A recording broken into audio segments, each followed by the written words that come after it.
So after half a mile, you leave the administrative road around the lake. You go up a little knob on single track that is extremely rocky and is walking your bike terrain. I can't imagine this is actually what the route is going to be like, but you can get a sense of the kind of rocks and drops we're talking about here.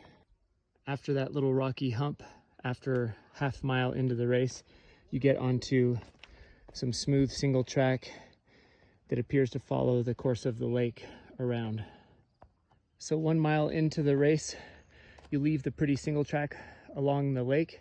You make a very sharp right turn and you head up a steep gravel administration road. So after 3/4 of a mile climb on that gravel road, you come to your first descent. And that descent is short-lived. Come around the corner and you're right back at it. All right, we're now past mile 2 and we're still on the gravel road. Seems to be a little bit more rolling hills now. All right, I'm a little more than 2.5 miles in. As you can see, I'm walking my bike because this road gets quite steep again. And for an amateur like myself, this is too much. Okay, I'm at mile 3.1 and I just wanted to show this road because you kind of get the sense of how steep the terrain is. Whoops, that we're talking about. All right, 3.5 miles in. I've now climbed 1,000 feet up from the lake. Been off my bike more times than I can count. For this triathlon in August, I am in some shit trouble. All right, I'm a little over 4 miles now. And as you can see, the trail has reached a plateau of some kind. And it's a nice relief. Just after 4.5 miles, you take a left off of the road and it puts you on single track. Dirt, nice tread with some rocks and some pretty tight shrub on the side. No GoPro, so I'm gonna walk my bike as I follow this section of trail. So we're still on the single track. I just wanted to give a sense for the rocks, the tightness of the corners. There's some very tight corners, some nearby trees, shrubs. You really have to be on your toes for this. Okay, I guess I should have stayed off my bike because I just came to this decently technical rocks here.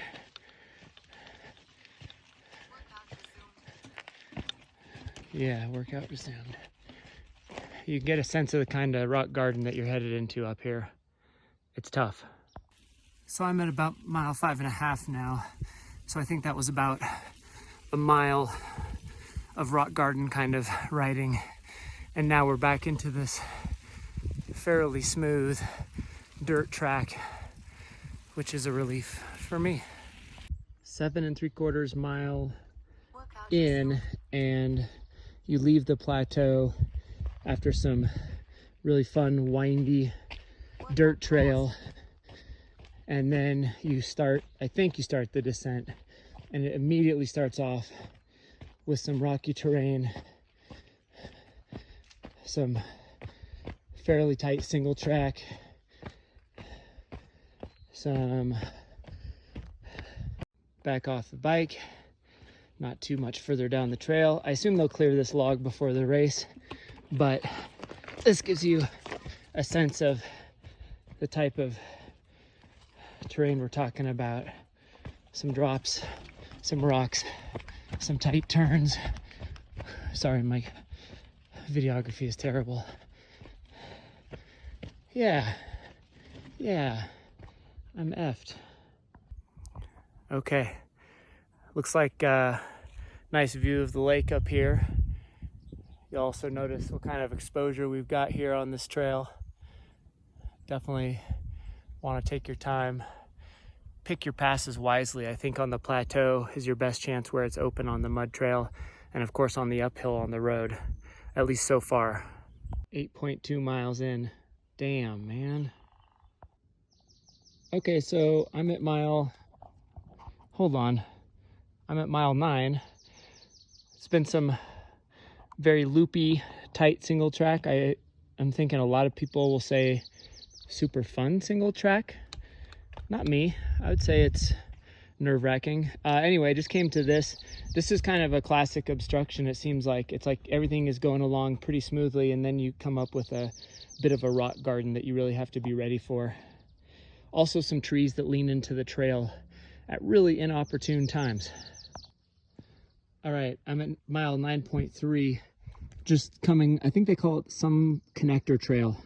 It's a pretty steep descent, and you've got some yucca to poke you in the leg just for fun. And then this corner right here is a good example of how tight some of these switchbacks are on the way down. Pretty tight, and here comes the thunder just in time.